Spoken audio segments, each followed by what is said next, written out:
ଇଏ ରାସ୍ତା ଛାଡ଼ ସକାଳଟାରୁ ତମେ ରାସ୍ତା ଜାମ୍ କରିକି ତମେ ଗୋଟେ ଯାତ୍ରା ଚଲେଇଛ ଏକ୍ସରସାଇଜ କରିବ ବୋଲି ତମେ ରାସ୍ତା ମଝିରେ ଯେତେ କହିଲେ ଶୁଣିଲେ ନେଇ ମୋ କଥା ତାଙ୍କ ରାସ୍ତା ମଝିରେ କହିଲେ ମୋର ଭିଡ଼ିଓ କଲି।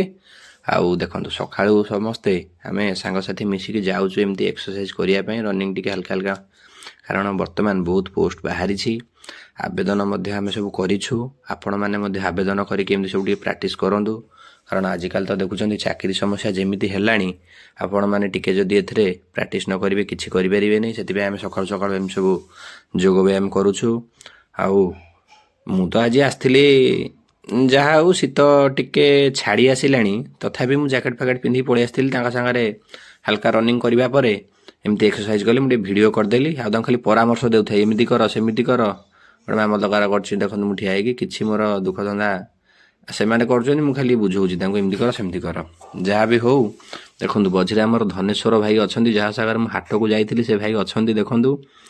ଆଉ ସେ ତ ଆମର ଚାକିରିଆ ଭାଇ ତାଙ୍କର କିଛି ଅସୁବିଧା ନାହିଁ ଆମେ ସବୁ ବର୍ତ୍ତମାନ ଚାକିରି ପାଇଁ ଯୋଜନା ଚଲେଇଛୁ ଏମିତି ସବୁ କରିବା ସାରିବା ପରେ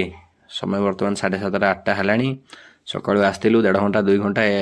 ଏହା ଉପରେ ସମୟ ଦେବାକୁ ପଡ଼ୁଛି କାରଣ ଆଉ କିଛି ଦିନ ପରେ ଆମର ଇଣ୍ଟରଭ୍ୟୁ ଅଛି।